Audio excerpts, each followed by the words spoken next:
Salsa, ayo sarapan dulu. Ibu cuma masak ini, tapi nasinya masih hangat kok. Nasi sama kerupuk lagi, Bu. Kemarin nasi sama garam. Besok apa? Nasi sama air putih. Uang ibu belum turun dari tempat cuci baju, Nak. Sabar ya, besok ibu usahakan beli telur. Sabar itu ada batasnya, Bu. Aku ini manusia, bukan ayam yang dikasih dedak setiap hari. Tapi ini rezeki yang kita punya sekarang. Dimakan saja ya daripada sakit perut. Gimana aku mau makan kalau lihat piringnya saja sudah retak-retak begini? Menjijikan. Ibu cuci bersih kok piringnya. Salsa, jangan bicara begitu depan makanan. Aku malu, Bu. Malu kalau ada teman yang tiba-tiba main ke sini, terus lihat keadaan dapur kita yang kayak gudang rongsokan ini. Teman-temanmu kan tahu kita orang sederhana. Mereka pasti maklum. Mereka nggak tahu. Mereka tahunya aku ini selevel sama mereka. Ibu jangan bikin aku malu dengan gaya ibu yang begini. Maksud kamu gaya ibu gimana? Ibu cuma pakai baju gini yang masih layak pakai. Baju lesu gitu dibilang layak. Tolong ya, kalau aku lagi di depan rumah, ibu jangan muncul. Sembunyi saja di dapur. Segitunya kamu malu punya ibu seperti ibu? Bukan malu punya ibu, tapi malu punya kehidupan miskin kayak gini. Aku capek pura-pura kuat. Ibu juga capek kerja seharian, Salsa. Ibu cuma mau kamu sekolah yang benar, supaya nanti hidupmu nggak kayak ibu. Sekolah butuh modal, butuh gaya. Bukan cuma bawa otak yang isinya cuma mikirin lapar. Ya sudah, kalau nggak mau makan nggak apa-apa. Tapi jangan marah-marah terus. Gimana nggak marah? Lihat muka ibu saja bawaannya aku ingat kemiskinan terus. Menyebalkan.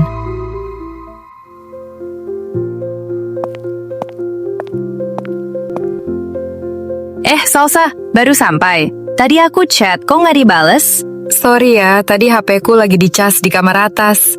Lagian, aku lagi sibuk milih baju buat acara kita nanti. Santai aja kali, Sal. Ngomong-ngomong, kok kamu nggak pernah ajak kita ke rumahmu sih? Rumahku lagi renovasi total. Ayahku lagi panggil arsitek dari luar kota buat ganti konsep ruang tamu. Berantakan banget, sumpah. Wah, gila. Pasti makin keren ya rumahnya. Nanti kalau sudah jadi, kita party di sana ya? Ya jelas dong. Tapi ya itu, kalian tahu kan kalau renovasi itu lama.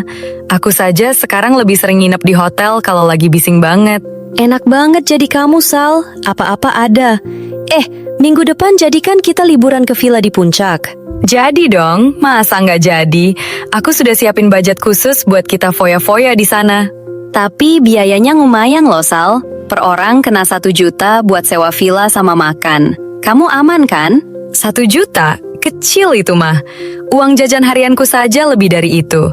Kalian tenang saja, aku yang atur semuanya nanti. Tuh kan, Salsa emang paling juara. Nggak kayak orang-orang yang cuma gaya, tapi dompet kosong. Iya dong, harga diri itu nomor 1. Aku nggak sudi kelihatan susah di depan orang. Itu ibu-ibu di seberang jalan bukannya mirip sama yang kamu ceritain tempo hari ya? Mana? Oh, itu. Ih, sampah banget gayanya. Mana mungkin aku kenal orang kayak gitu. Iya ya, kumal banget. Kasihan ya orang miskin, hidupnya cuma buat kerja kasar. Makanya, aku bersyukur banget lahir di keluarga aku sekarang. Gak kebayang kalau aku jadi anak orang itu.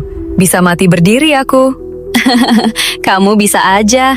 Ya udah, yuk kita ke mall. Aku mau lihat tas baru. Yuk, tapi aku gak bisa lama-lama ya. Supirku mau jemput jam 2. Bu, mana uang tabungan ibu yang katanya buat bayar kontrakan itu? Buat apa, Salsa? Itu uang tinggal sedikit buat pegangan kita bulan depan. Aku butuh 2 juta sekarang. Teman-temanku mau pergi ke villa dan aku sudah janji mau ikut. 2 juta? Dari mana ibu punya uang sebanyak itu, Nah? Untuk makan besok saja ibu masih bingung. Aku nggak mau tahu. Ibu cari kek, pinjam ke tetangga kek, atau jual apa gitu yang bisa dijual. Barang kita sudah habis, Salsa. Lemari, TV, semuanya sudah dijual buat biaya sekolahmu kemarin. Itu kan kewajiban ibu. Sekarang aku butuh uang ini buat jaga gengsi aku. Ibu mau aku dipermalukan di depan teman-temanku? Gengsi gak akan bikin kita kenyang, Salsa. Tolonglah mengerti keadaan ibu. Kaki ibu sakit sekali. Sakit terus alasannya.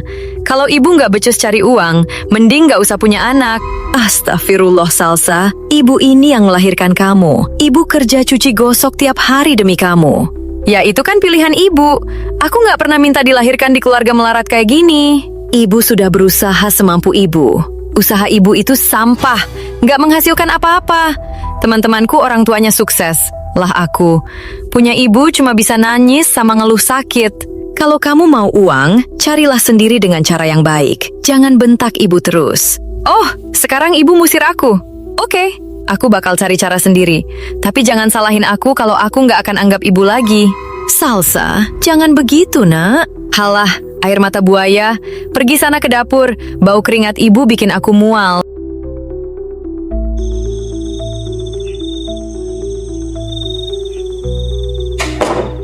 Pasti ada sesuatu di sini. Ibu nggak mungkin nggak simpan apa-apa. Nah, ketemu. Kotak kayu ini. Cuma ini. Kalung emas kecil sama cincin tipis. Ini kan mas kawin ibu dulu. Tapi bodo amat lah. Kalau dijual mungkin laku 3 atau 4 juta. Lumayan buat gaya di villa nanti. Maaf ya. Ibu nggak becus jagain aku. Jadi aku ambil ini sebagai gantinya. Ini bukan mencuri, ini cuma mengambil hak anak yang terlantar. Iya, benar begitu. Besok pagi-pagi sekali, aku harus ke toko emas sebelum ibu bangun. Dengan uang ini, aku bisa beli dress baru juga. Cindy sama Tasya nggak akan curiga kalau aku sebenarnya melarat. Batuk terus, mengganggu konsentrasi saja. Kenapa sih orang miskin kalau sakit harus berisik banget? Harusnya diam aja biar nggak nyusahin orang lain. Besok setelah dapat uang, aku pergi. Aku nggak mau di rumah ini dulu sampai acara villa selesai. Peduli amat sama kontrakan, yang penting aku senang, titik.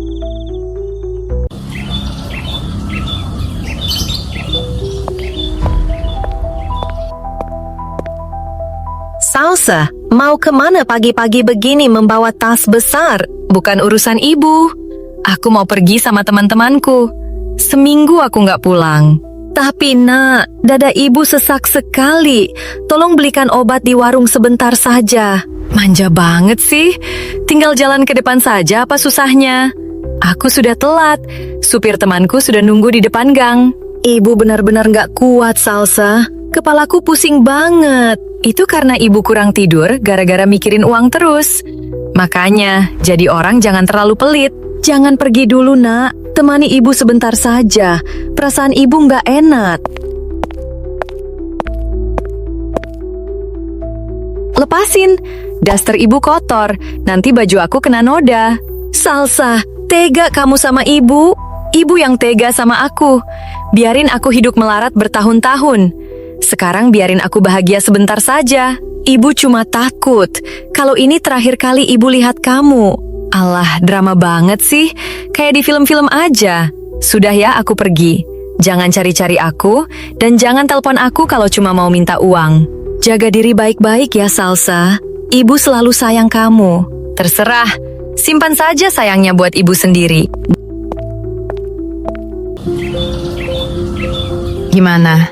Villanya oke kan? Aku bilang juga apa? Kalau aku yang pilih tempat, pasti nggak bakal mengecewakan. Gila, Sel. Ini mah keren banget.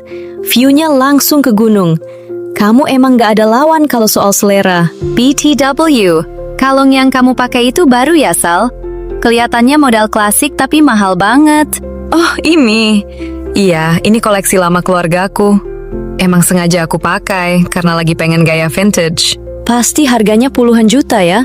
Beruntung banget sih kamu. Barang antik keluarga aja sebagus itu. Ya, begitulah. Di rumahku masih banyak yang lebih besar dari ini. Ini mah yang paling simpel aja. Sal, dari tadi HP kamu bunyi terus tuh di meja. Gak mau diangkat? Halah, paling orang rumah nanya hal gak penting. Ganggu suasana aja. Siapa tahu darurat, Sal. Paling cuma pembantu. Kalian tahu kan, orang rumah itu kadang suka manja kalau aku gak ada.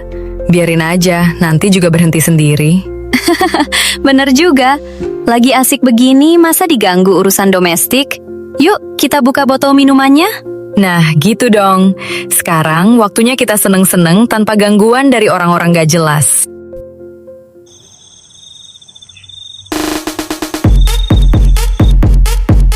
Kenapa ya perasaanku tiba-tiba gak enak gini? Dada rasanya sesak banget. Sel, kok bengong? Ayo, sini joget. Iya bentar. Aku agak pusing nih. Mungkin kecapean di jalan tadi. Kamu pucat loh, Sal. Tadi katanya mau pesan makanan tambahan, jadi nggak? Jadi kok. Tenang aja, uangku masih banyak. Aku cuma butuh udara segar bentar.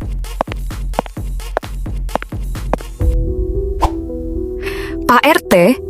Ngapain dia telepon aku berkali-kali? Apa ibu belum bayar kontrakan lagi? Dasar ibu, bikin malu saja sampai Pak RT harus telepon aku. Pasti mau minta uang lagi nih. Aku blokir aja sekalian biar nggak berisik. Aku nggak mau malam ini hancur gara-gara masalah kemiskinan di rumah itu. Sel, sini cepetan. Ini makanannya datang. Iya, datang nih. Lupakan rumah, lupakan masalah.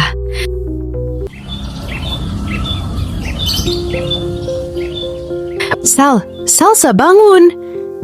Apa sih, Cin? Masih pagi juga, jangan berisik kenapa? Ini, ada yang kirim pesan ke Instagram aku. Katanya dia tetangga kamu. Tetangga? Ngapain mereka DM kamu? Lancang banget ya orang-orang kampung itu. Sel, dengerin dulu. Dia bilang dia cari kamu karena HP kamu nggak bisa dihubungi. Iya, aku sengaja matiin. Memangnya kenapa? Ada kebakaran? Katanya, ibu kamu meninggal dunia tadi subuh, Sal. Nggak usah bercanda deh. Itu pasti trik ibu supaya aku pulang cepat. Dia emang suka drama. Enggak, Sel. Ini serius. Dia kirim foto. Foto depan rumah kamu sudah ada bendera kuning. Nggak mungkin. Ini editan kan? Sel, aku barusan baca berita di grup komunitas daerah kita. Ada kabar duka dari alamat rumah kamu. Tapi kemarin dia cuma batuk biasa. Dia cuma bilang dadanya sesak. Kamu harus pulang sekarang, Sel. Ayo, aku anterin pakai mobil aku. Aku tadi malam blokir nomor Pak RT. Aku pikir dia mau nagih utang ibu. Ya Tuhan, Salsa. Ayo cepat.